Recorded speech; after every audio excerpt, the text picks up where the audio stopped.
The man who sold the Eiffel Tower, Victor Lustig, the ultimate con artist. Hey, masterminds and mischief makers. Ever wonder if reality is just a suggestion?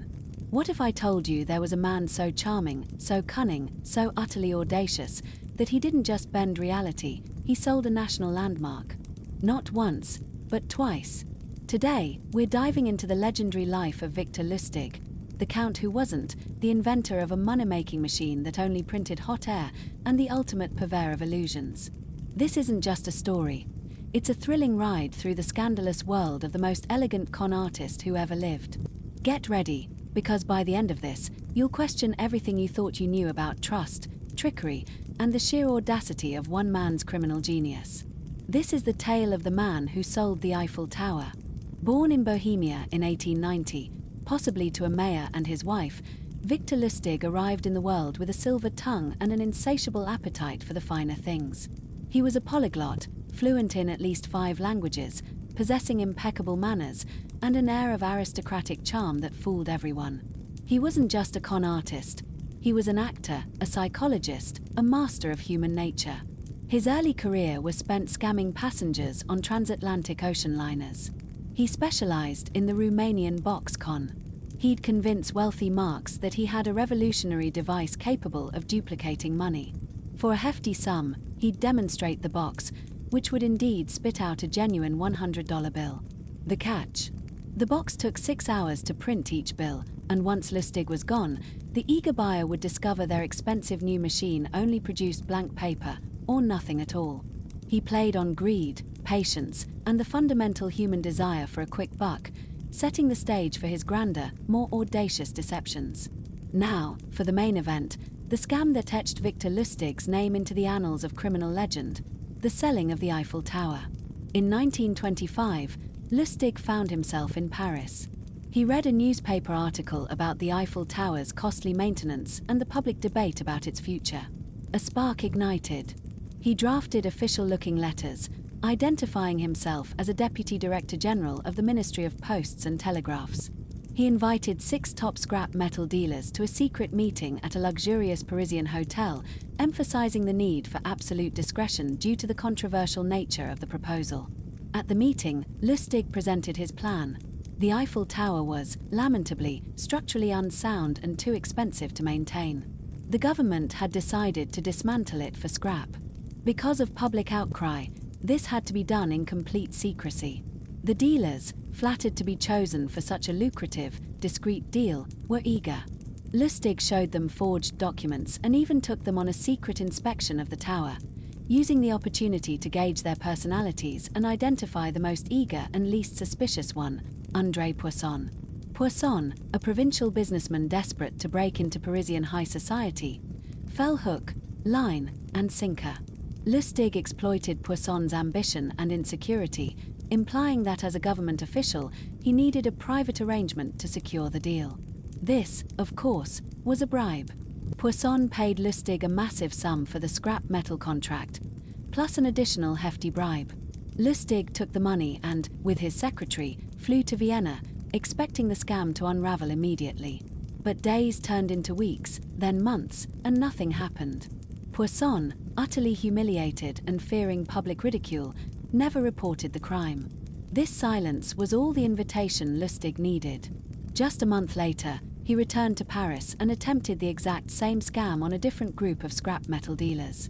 This time, however, one of the targets grew suspicious and reported him to the police.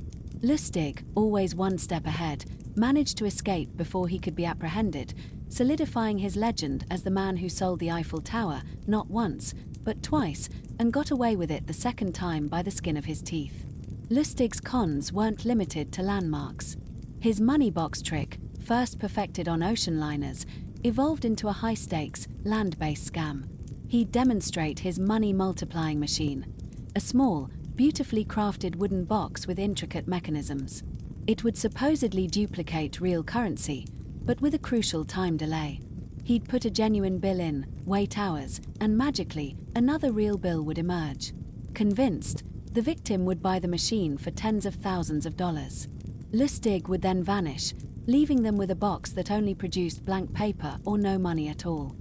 By the time the victim realized they'd been duped, Lustig was long gone, often across an ocean, and the victims were too embarrassed to report it.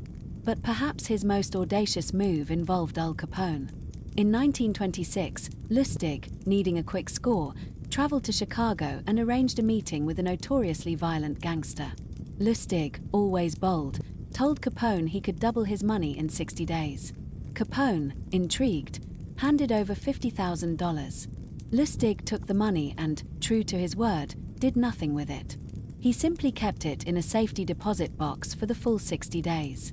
On the agreed-upon date, Lustig returned to Capone, admitted he had failed to double the money, and returned the entire $50,000.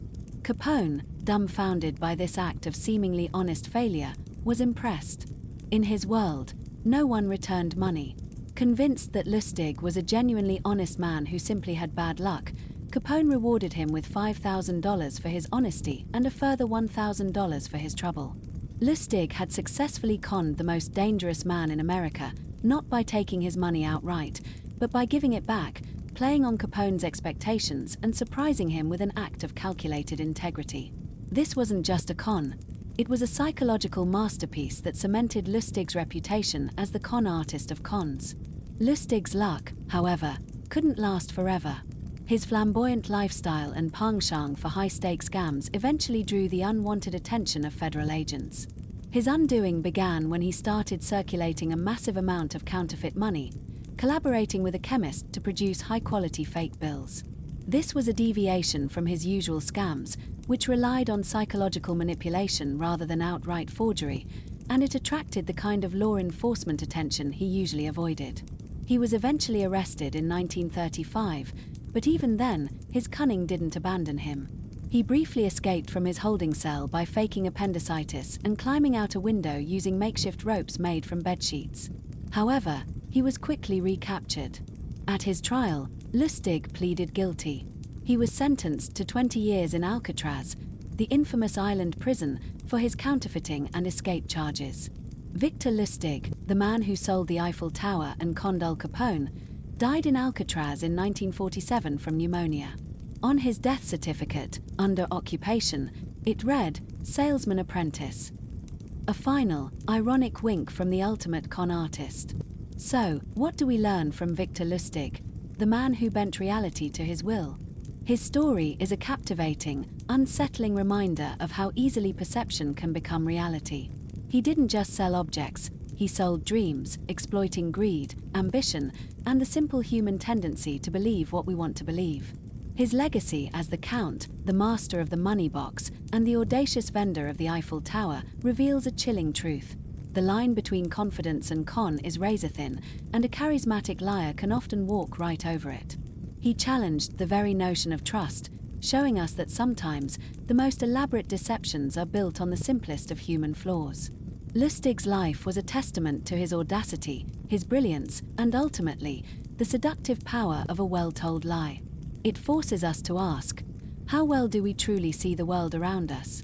And how many Eiffel Towers are still being sold today? Let me know your thoughts in the comments below. Have you ever been almost fooled by a masterful illusion? And if this deep dive into the art of deception intrigued you, hit that subscribe button. Because here, we're always digging for the untold truths. See you in the next one.